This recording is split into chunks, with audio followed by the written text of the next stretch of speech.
ओम नमः शिवाय। ब्रह्मा जी बोले, हे नारद, विष्णु को उत्पन्न करने के पश्चात भगवान सदाशिव ने मुझे अपनी दाहिनी भुजा से उत्पन्न किया और उस कमल में बिठा दिया। मेरा रंग लाल था। मेरे 4 मस्तक थे जो चारों दिशाओं की तरफ खुल रहे थे। मेरे अन्य सभी अंग विष्णु के समान ही थे। मैं भी अत्यंत सामर्थ्यवान और तेजस्वी था। उस समय मैंने ये आकाशवाणी सुनी, हे पुत्र, तुम्हारे अज ब्रह्मा, धाता, विधाता, प्रजेश, परमेष्ठी, बहुगर्भ आदि अनेक नाम होंगे। परंतु मैं उस समय ये नहीं जान सका कि मुझे उत्पन्न करने वाला कौन है।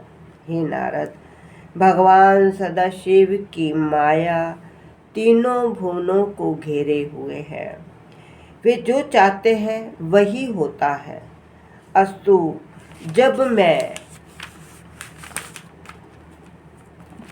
नहीं जान सका कि मैं किसके द्वारा उत्पन्न हुआ हूँ और किसका पुत्र हूँ तथा कमल के पुष्प की जड़ कहाँ है, तब मैंने अपने मन में ये विचार किया कि जिसके मूल से ये कमल का पुष्प उत्पन्न हुआ वही मेरे पिता होंगे। ऐसा निश्चय करके उस कमल की जड़ को जन्म देने वाले अपने पिता का पता लगाने के लिए मैं उस कमल के डंडी के मार्ग से उस जल के भीतर जा पहुंचा, जिसमें होकर वह कमल नाल ऊपर को निकलती हुई थी।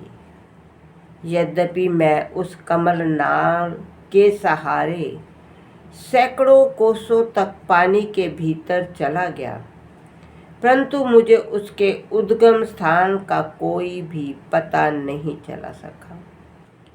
तब मैं निरंतर 100 वर्षों तक प्रयत्न करने के बाद निराश हो जाने के शोक से व्याकुल होकर उसी स्थान पर लौट आया जहाँ से नीचे की ओर गया था। जब मैं पुनः ऊपर लौट आया तो ये देखकर मेरे आश्चर्य की सीमा नहीं थी कि वहाँ वह कमल पुष्प कहीं दिखाई नहीं देता था जिस पर मैं पहले बैठा हुआ था। इस अद्भुत दृश्य को देखकर मुझे अत्यंत चिंता हुई। तब मैंने इस संपूर्ण सृष्टि के स्वामी से अपनी रक्षा की प्रार्थना की। ओम